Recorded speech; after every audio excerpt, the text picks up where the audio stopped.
Hey y'all, it's Kayla. Today I wanted to hop on and show you guys what I use to plan my vegetable garden for the summer. This is a really great tool. It's really nice for beginner gardeners and everything. So I just wanted to hop on and give you guys like a brief overview and some of the things that it can do. So as you can see here on my screen, I have my garden kind of planned out, and mine, I'm looking at planning it to be about 60 by 60 foot by 60 foot garden space to garden in. We'll see. I might have more room than that. I haven't cleared all of the land quite yet, so I'm not exactly sure how big it's going to be in the end. So this is what I'm using to plan it, and it's got all kinds of super awesome features. The first thing I want to show you guys is I've made, as you can see here, like little beds almost. They're not beds, they're going to be my rows, garden rows. So here are my garden rows, and they are each square for this thing. So here is a square. So each square is 1 square foot. So I've got it's 3 foot by about 50 foot for each row. And then I've got 2 feet in between each row to walk in between. I might make it a little bit bigger, but I think 2 feet should be fine. I'm going to be doing a no-till garden method, and I'll be doing videos on that as I get it all prepped. I've got to move some things out of the way. I've got a big shed where my garden's going, so that's got to get moved here soon.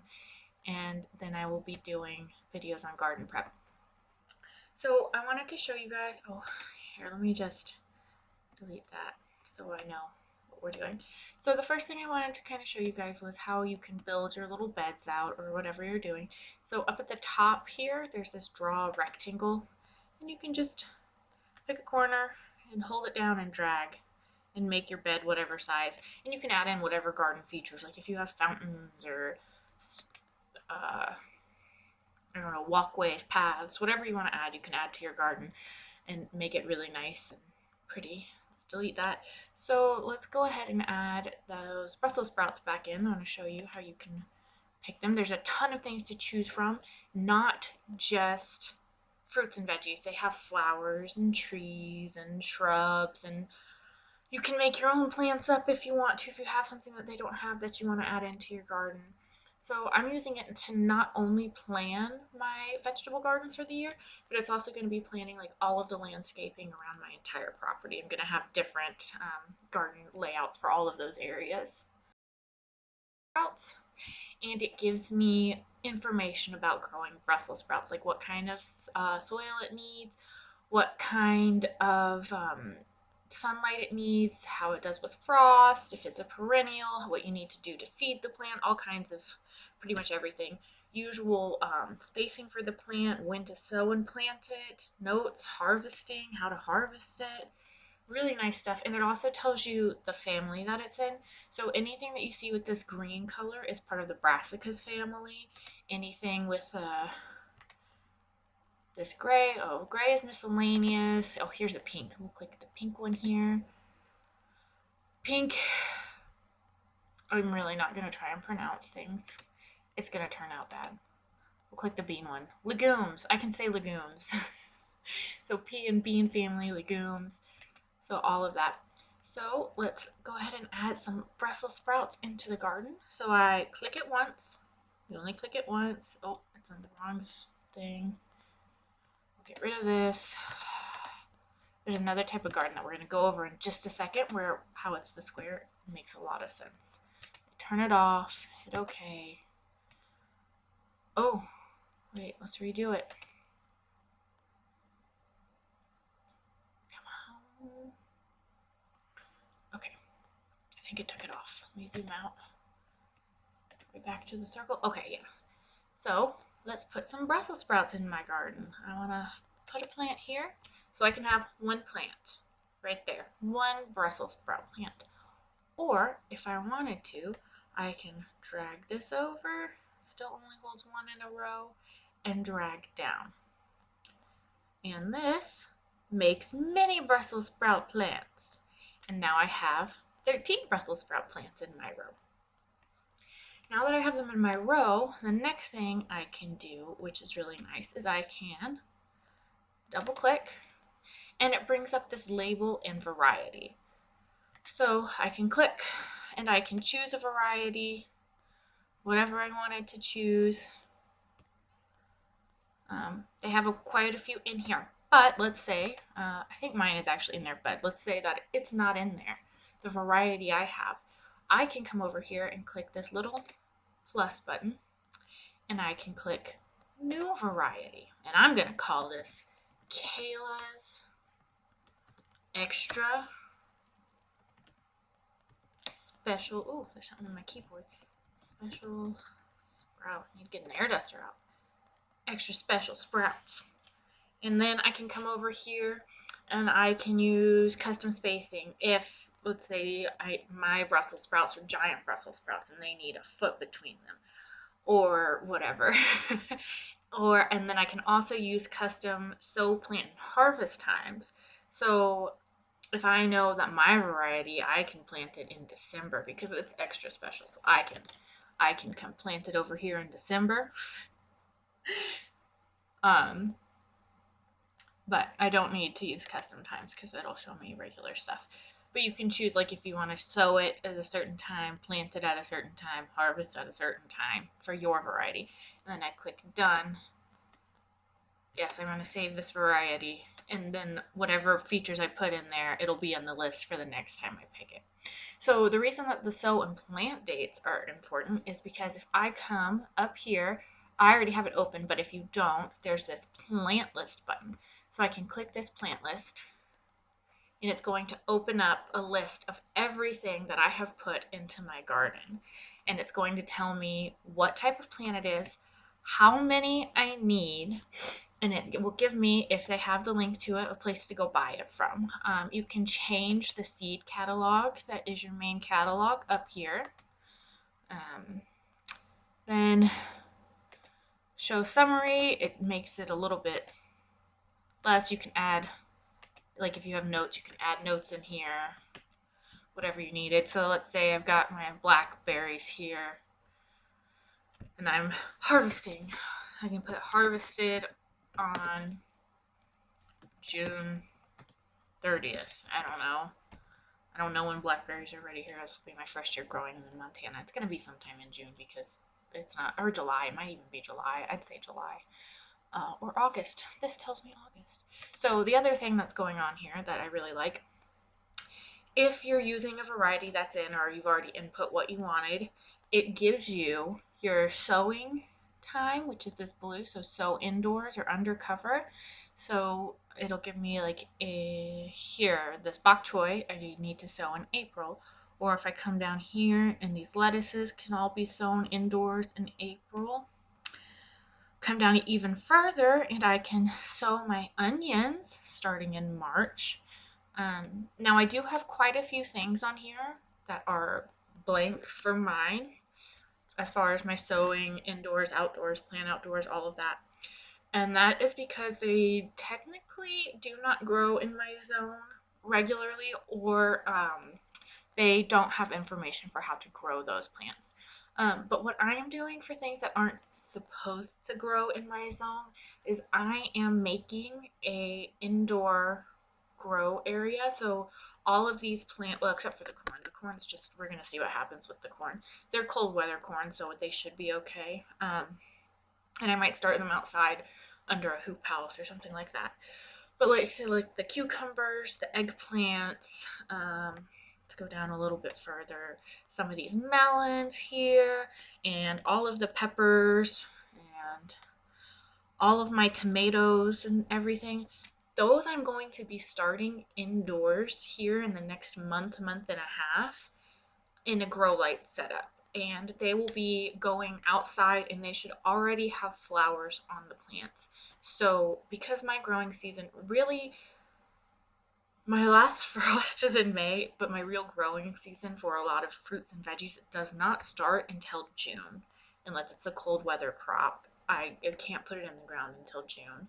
So them going outside with the flowers already on will mean that as soon as they're outside, they can get pollinated and start growing the fruit, and they'll have 2 to 3 months to fruit outside. So I should be able to get all of those to grow right.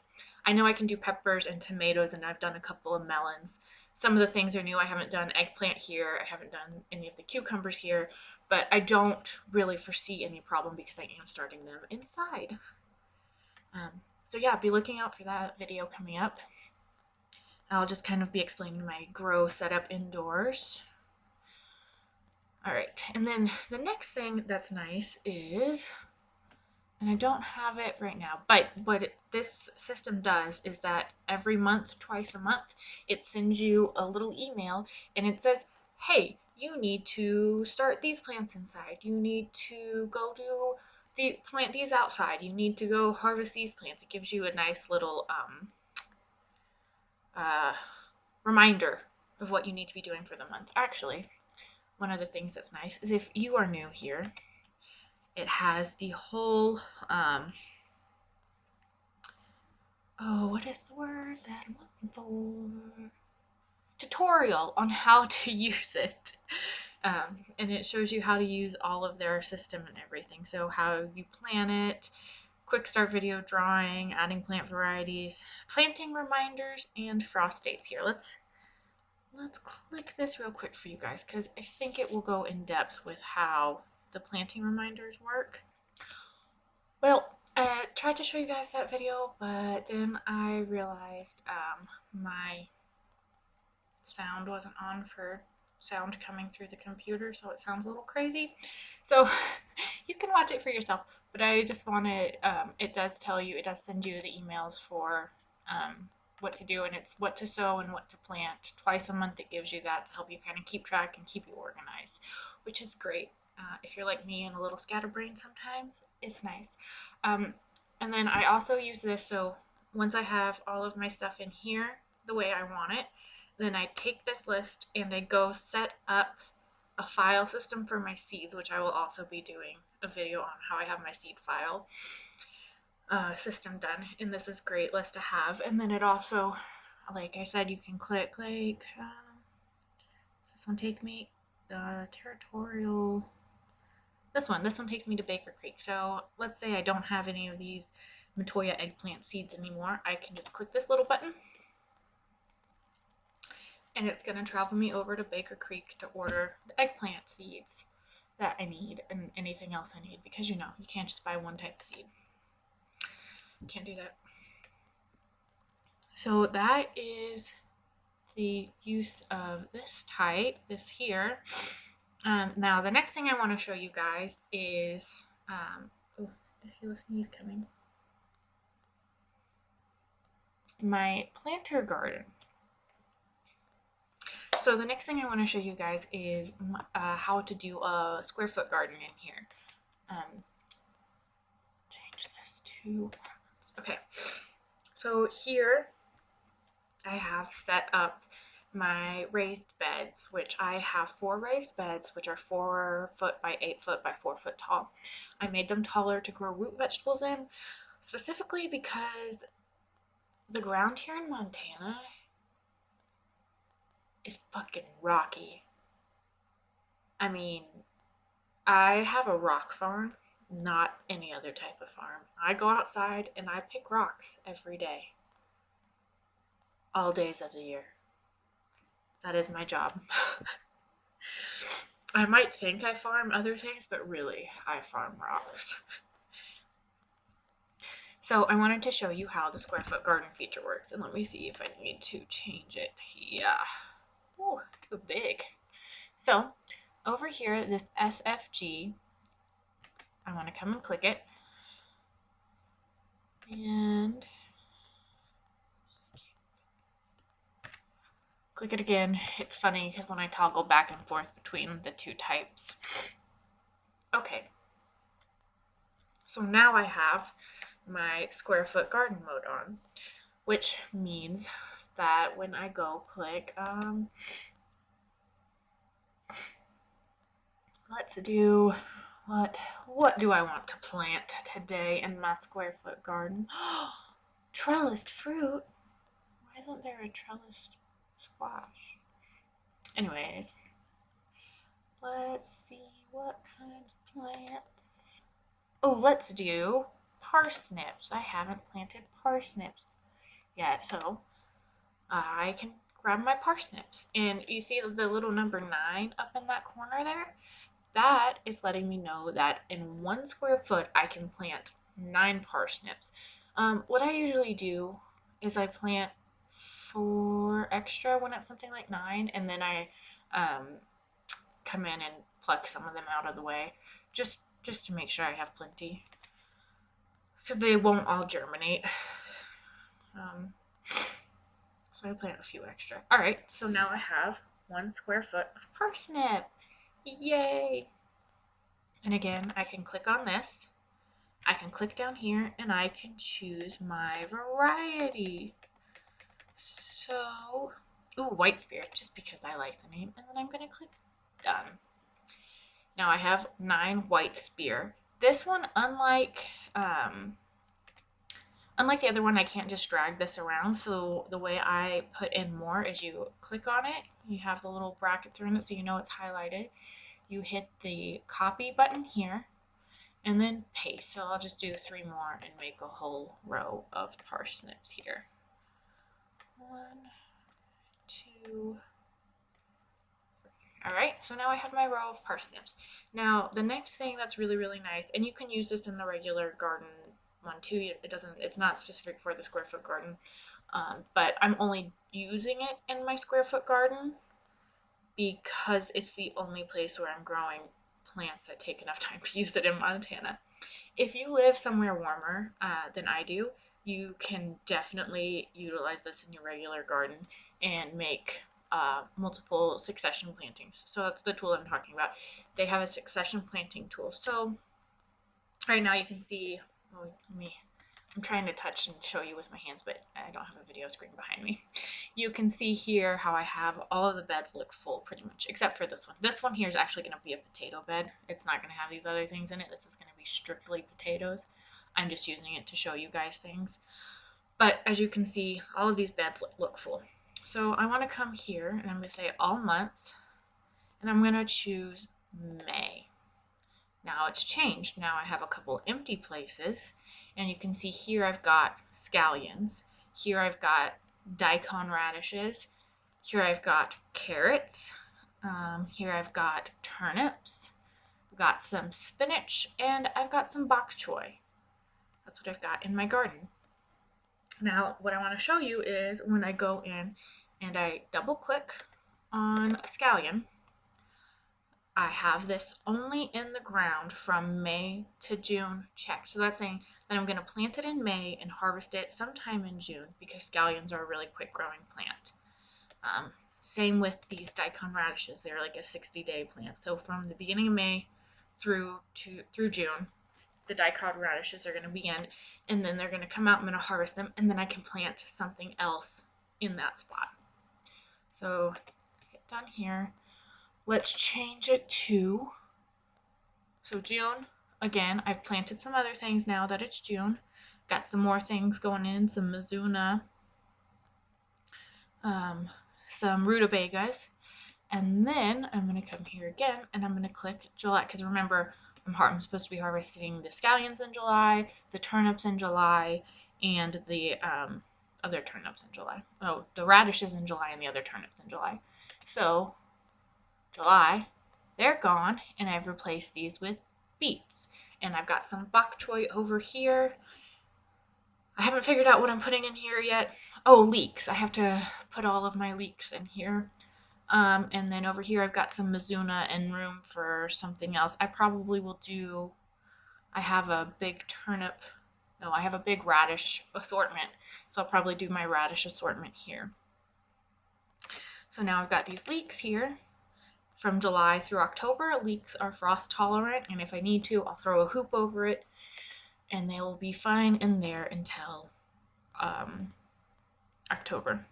So that is how the succession planting works. So let's say if you are somewhere where you have lots of warm weather, you can go and you can add in your spring crops where you have like your beets and your turnips and your radishes and some of the lettuces and things, and you'll have your spring crop from April through May. And then in May, you'll harvest your spring crop and you'll put in like your summer crops, which would be things like potatoes, all of your summer squash. You can start your winter squashes, all of that kind of stuff. and have it there. And then in August, September, you'll be harvesting all of that, like throughout the summer too, depending on what you've got. You'll harvest all of that and you'll be able to put in your fall plantings again, which are going to be your beets and radishes and all of that stuff to go back in for fall. So that's really nice there. And then the last feature that I want to show you guys, which is great for planting your gardens over a period of time, is this here.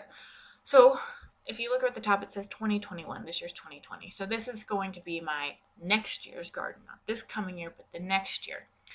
And what I did was I made a copy. So if I come back over here, I'm going to say new plan, and I want to say follow on plan, and you can create it and you hit OK, and it'll make a new plan that's based off of this. So it takes the plants out, but it keeps all of your garden features in there. So like my beds and anything else I have in there. So I'm gonna hit cancel because I've already made it. Come over here to my 2021 garden planter garden, and let's say carrots, because carrots were in my garden before. So I'm gonna pick up some carrots and try and plant them. So everywhere that it is red, it's letting me know that I had carrots or a plant in the same family as carrots in that area. And it will stay red. It gets lighter color red throughout the year. So, but it stays red for 3 years. It's this dark red the first year. It gets a little bit lighter for the second year. And then the third year, it's the lightest. And then the next year, it's fine. So what this is to help you with crop rotation so that you don't plant the same plants in the same place every year. And the reason you want to avoid this, let me get rid of this. The reason you want to avoid planting the same plants in the same place every year is, one, the pests might build up in that area. So if you have a pest that really goes after carrots or anything in I can't remember the family off the top of my head. Anything in come on, tell me. Anything, I'm not going to try and say it, but anything in this family right here, the carrot and root family, there's a pest that really goes after it. Rotating that crop will make sure that whatever pests left over from the year before, if there's like any eggs or anything like that, won't be able to really attack it the next year, and you don't build up in that area, those pests. It also helps you, if a plant pulls certain nutrients out of the ground more than others, it helps you from depleting your soil. So it's a really nice feature, and it's really great and helpful for beginner gardeners that are just like, I don't know. And honestly, many times I have to look things up. Even though I've gardened for a long time, I still have to look up, like, hey, what nutrients does this plant pull out? Like, I know some of the basic ones, but it's like, what am I gonna have to add back to the soil for this? What am I gonna have to do for this? So it's really, really helpful for that and for beginning gardening.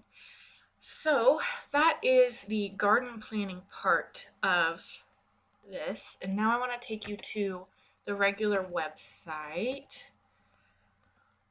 and show you some of the other features that they have. So the next one that I really like is they have a journal feature. Putting my journal. And I'm going to pretend that I'm planting today, although I'm not. I can come in here, click planting, choose a tomato. I can choose the variety of tomato. Where's my Cherokee purples? Cherokee purple, Cherokee carbon, Cherokee chocolate, Cherokee purple, heirloom. And I would say that I planted it today. I'm not actually going to put that in there because I'm not actually planting it today. You can mark when you watered something, what you watered. You can mark about weeding, fertilizing, pest control, transplanting, mulching, pruning, and when you harvest different plants. That way you have a log of everything that you've done to every plant. So if something's wrong with the plant, if you're not sure what pest you've treated something for, you have a log of it all, which is great. Then the next thing that's really nice is they have guides. So they have these plant guides, which are the same little info buttons that you saw on the planner. That's those, but it just shows you it bigger and better. So same thing right there, what we had before. They have a pest guide here. So it kind of helps you pick out pests, figure out what's going on, and how to work with it. Beneficial bugs,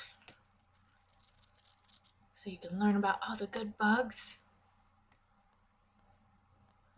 Plant diseases. Again, it's just all the helpful stuff for beginner gardeners. And then they have their little video to show, they have some videos to show you how to do things. They have some blog posts about how to do things. It's just really helpful. And I really, really like it. So this is not a free thing. You do have to pay for it. It is $29, I believe, for 1 year, or $45 for 2 years. They do have a 7-day free trial, which I mean, try it out. You'll love it. I'm sure. I love it. I'm using it to plan everything all around my house, and it's awesome. It's super helpful. Instead of taking, I don't know, weeks weeks to plan my gardens like I usually do, I'm done in a couple of hours. It's wonderful.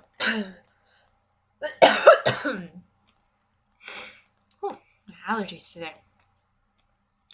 So that is the Grow Veg Garden Planner, and I highly recommend it to everyone. Thank y'all for joining me today. If you aren't already, please subscribe to my channel. We are going to be having lots of cool things coming up soon. I've got some chicken videos coming.